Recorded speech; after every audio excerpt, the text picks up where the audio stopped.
আমিও শুনেছি এবং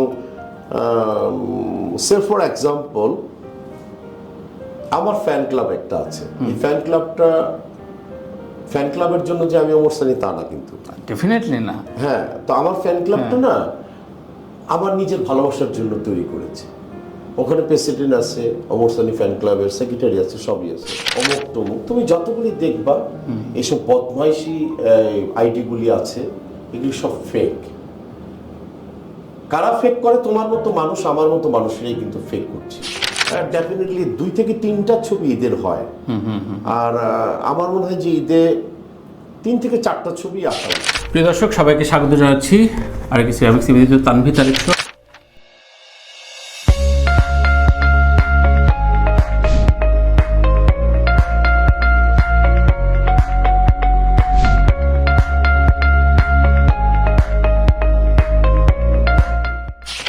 ভাই, ডেড বডি ছবিটা আপনি কেন কাজ করলেন, যদি সংক্ষেপে কেন রাজি হলেন ছবিটা করতে?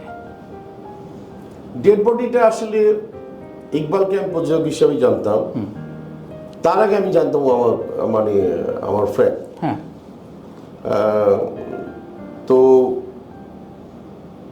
ও আমার কাছে যখন অফার নিয়ে আসলো, আমি শুরুটাই আমি বলছি না, আমি তো নেগেটিভ ক্যারেক্টার করি না। আমার কাছে শোন না বেটা, আগে গল্পটা শোন। আমি গল্পটা শুনবো কি? আচ্ছা। তো গল্পটা শোনার পরে আমি ক্যারেক্টারটা করবো।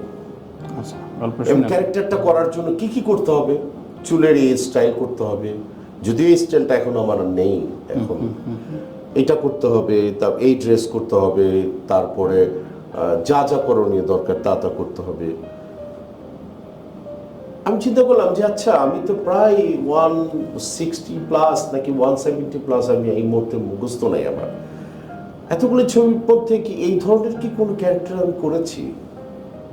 পরে দেখলাম যে না, এইটাই আপনার ক্যারিয়ারে এই ধরনের ছবি করেননি এই চরিত্র? না, এই ক্যারেক্টার, এই প্যাটার্নের ক্যারেক্টার আমি কখনো করিনি। আচ্ছা আচ্ছা।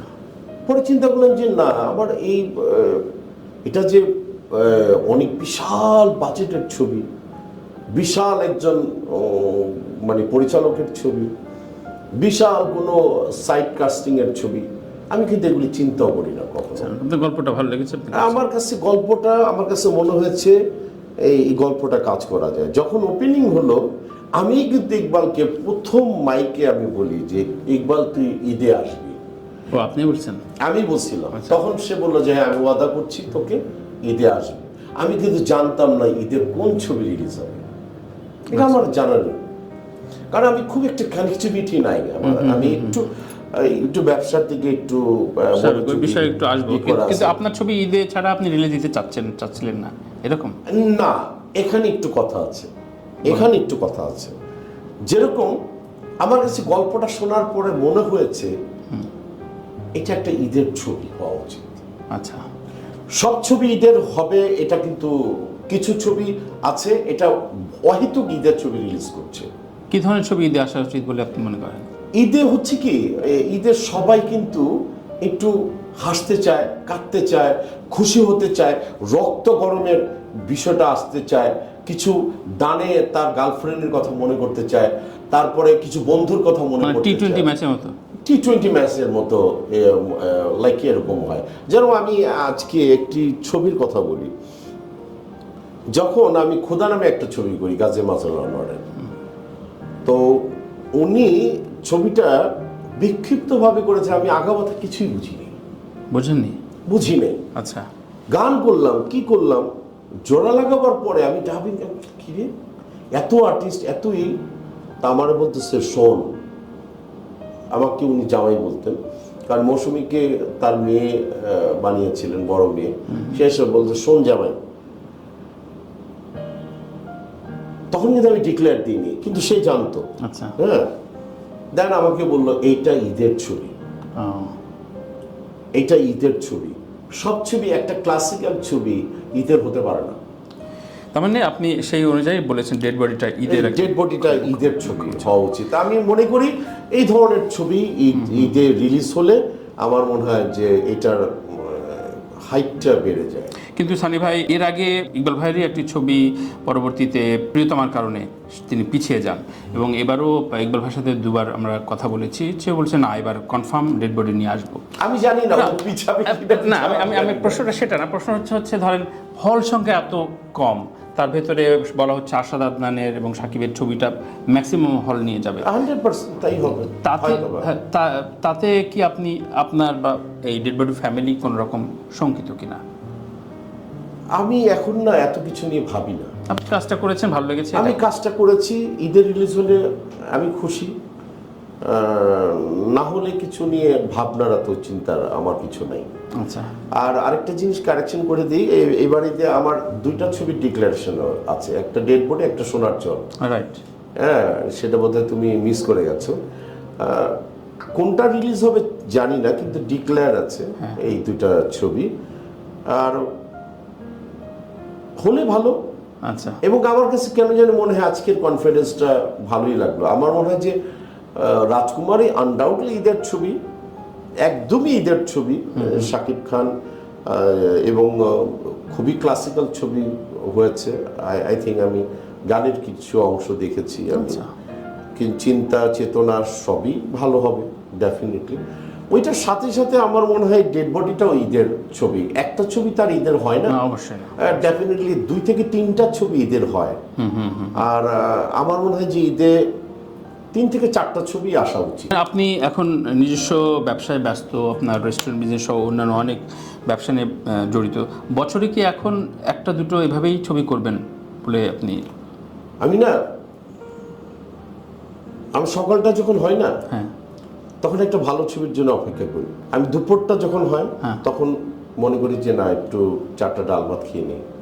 আবার যখন বিকেলবেলা হয় তখনও একটা ছবির জন্য অপেক্ষা করি। রাতে শোয়ার আগে তখনও আমি একটা ছবির জন্য অপেক্ষা করি। সো আমি বছরে কয়টা করবো সেটা আমি জানি না। আমি কালকে পর্যন্ত এই দুনিয়াতে থাকবো কিনা সেটাও আমি কনফার্ম না। কিন্তু অনেকেই অবসর নেয় আবার চলে আসে, এই কাজটা আপনি করবেন না? না, আমি তো ক্রিকেট প্লেয়ার না, ফুটবলারও না যে অবসরে যাব আবার কি বলে এটা টেস্টের থেকে আবার রিটার্ন আসবো। আমাদের ফিল্মের আবার এই জিনিসগুলি নাই, এসব নখরামি, এসব ইগুলি আমাদের মধ্যে নাই। আমি কাজ করতে চাই যতদিন আমি সুস্থ আছি, আর যতদিন আমার নিজেকে আমি ভাঙতে চাই। আমি যদি একটি চলচ্চিত্রের জন্য, যেরকম আমি ইকবালকে বলেছি, ইকবাল তোমার ছবিটা আমি করছি, তুমি কখনোই ভাববা না যে আমাকে তুমি 12টার দিকে ডাকবা, একবেলার পরে আমি কাজ করব না। আমি কিন্তু একটা শর্ত দিই, সেটা হচ্ছে আমি কিন্তু আর্লি শুটিং করব। আচ্ছা, কয়টার সময় তুই করবি? 8টা, তো তুই পারবি না, কিন্তু চেষ্টা করো। আমি কিন্তু এই ছবিতে কিন্তু 6টার সময় শুটিং করেছি।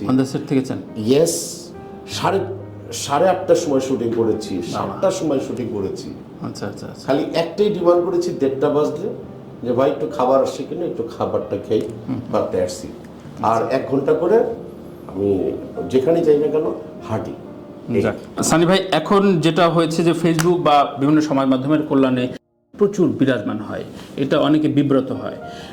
এখন যে অবস্থায়, সেটাতে ডেড বডির যে কোনো পোস্টে সাকিবের কিছু ভক্তরা নানা রকম কথা বলেন, কথা তোলেন, এগুলো নিয়ে আপনি বা আপনার বন্ধু ইকবাল, আমি ইকবালকেও জিজ্ঞাসা করেছি, কোনো রকম কনসার্ন কিনা, নাকি না এরকম চলতে পারে, একজন ভক্ত আরেকজনকে গালাগাল দিতে পারে? আচ্ছা, আমি তোমার কাছে একটা প্রশ্ন, জি প্লিজ। এই যে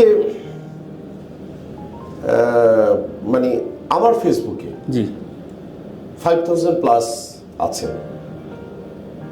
আমার মনে হয় যে আমি ফেসবুকে যখন কোনো বন্ধুকে আমি নেই, জি, তখন তার নাম এরকম আসবে না রঙিলা রূপবান, তারপরে হচ্ছে রাতের নির্ঝর পাখি, অমুক তমুক। তুমি যতগুলি দেখবা এইসব বদমাইশি আইডিগুলি আছে, এগুলি সব ফেক। কারা ফেক করে? তোমার মতো মানুষ, আমার মতো মানুষেরাই কিন্তু ফেক করছি। দেখো, কোনো ম্যাক্সিমাম প্রায় 95% আইডি কিন্তু দেখবা যে ছবি থাকবে না, উদ্ভট নাম, উদ্ভট কিছু নাম থাকবে, গিটার মনে করো নাম, ওখান থেকে আমাকে গালি দিল, তোমাকে গালি দিল।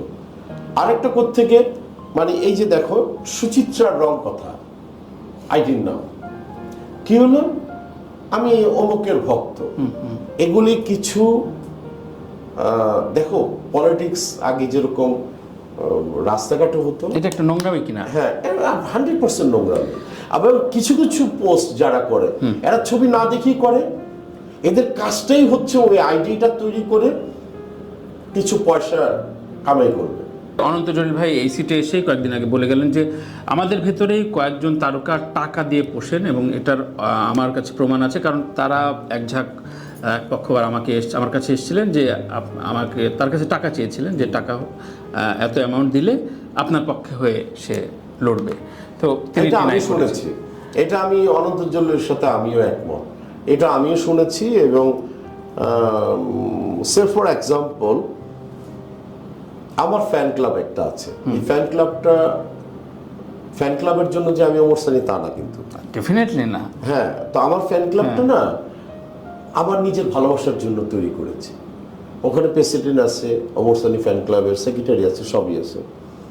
আমার ফ্যান ক্লাবের সংখ্যা, ছেলে মেয়েদের সংখ্যা, মেয়ে খুব কম, ছেলেদের সংখ্যা, আমার কোনো আইডি আমি অ্যাকসেপ্ট করি না যে এর ছবি নাই, হ্যাঁ অথেন্টিক ছাড়া, অথেন্টিক কোনো ইয়ে নাই।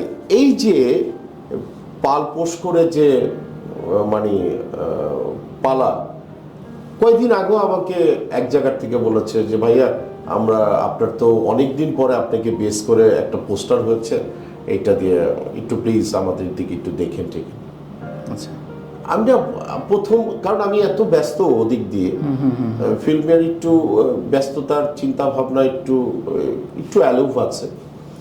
আমি বললাম কেন রে ভাই, কি ব্যাপার?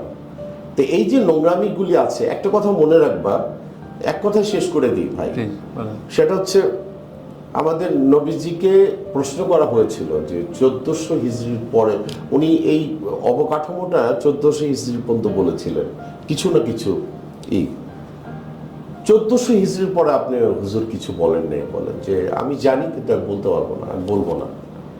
তো কয়েকটা উদাহরণ বলে, যে আপনি উদাহরণ দেন, অঘাটে ঘাট হবে, যেরকম অনেক সময় হয় না, যেরকম আমি ছোটবেলায় দেখতাম যে কোনো কবরস্থানের পাশ দিয়ে কোনো দোকান হতো না, হ্যাঁ খুব মানতো সবাই, মানতো। এখন কিন্তু কবরস্থানের পাশে হচ্ছে ইলিশ মাছের গন্ধ, মেনি মাছের পেটার গন্ধ, মুখ গন্ধ, সব কিছু, অঘাটে ঘাট হবে, অমুক কিছু তমুক হবে। তো ওইটার সূত্রপাত যে ধর্মীয় অনুকূল থেকে, যে পৃথিবীর সমস্ত কিছু কারুকলমে কিন্তু এটা ঢুকে যায়। তো তুমি এই যে অঘাটের ঘাটে, এই যে এখন ভাইরালের যুগ, এগুলি যে 1400 হিজরির ওই ইঙ্গিত দিয়ে গেছে, ইঙ্গিতের মধ্যেই পড়ে। সত্যি আমরা বেঁচে গেছি কেন জানো? আল্লাহ আমাদেরকে বাঁচাই দিচ্ছে, যে সেই গোত্রের মানুষটা আমরা না, ভালো আছে সেটাই। এবং অবশ্যই আপনারা ভাইরাল হয়ে স্টার হতে হয়নি।